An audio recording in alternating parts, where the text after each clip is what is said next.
Hi, good afternoon, Andy. This is Dr. Ajay P. Mosu. I'm a consultant vascular and endovascular surgeon and diabetic foot specialist. ఈ రోజు varicose veins గురించి మాట్లాడతామండి. What is varicose veins and ఎందుకు మీరు vascular surgeon దగ్గర రావాలి? Varicose veins అంటే basically మీ గుండె నుంచి వచ్చిన రక్త సరఫరా, పాదంకి వచ్చిన రక్త సరఫరా మళ్ళీ గుండెకి వెళ్ళాలి. ఆ ట్యూబ్ని వెయిన్స్ అంటారు. ఈ చెడు రక్తం మీ పాదం నుంచి మళ్ళీ గుండెకి వెళ్ళడానికి ప్యాసేజ్ని వెయిన్స్ అంటారు. సో ఈ వెయిన్స్లో ప్రాబ్లం వచ్చేది, ఈ వెయిన్స్లో లీకింగ్ వెయిన్స్ లేదంటే వెయిన్స్లో బ్లడ్ రివర్స్ రావడమే వెరికోస్ వెయిన్స్ అంటారు.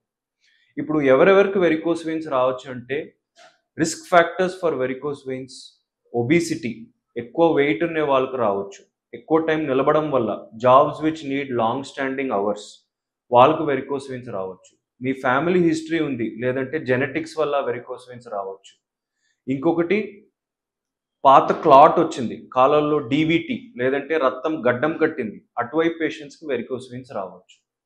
సో ఈ వెరికోస్ వెయిన్స్ వల్ల పేషెంట్స్కి ప్రాబ్లం ఎటువైపు ప్రాబ్లం రావచ్చు అంటే అన్ని మోకాల కిందనే ఉంటుంది.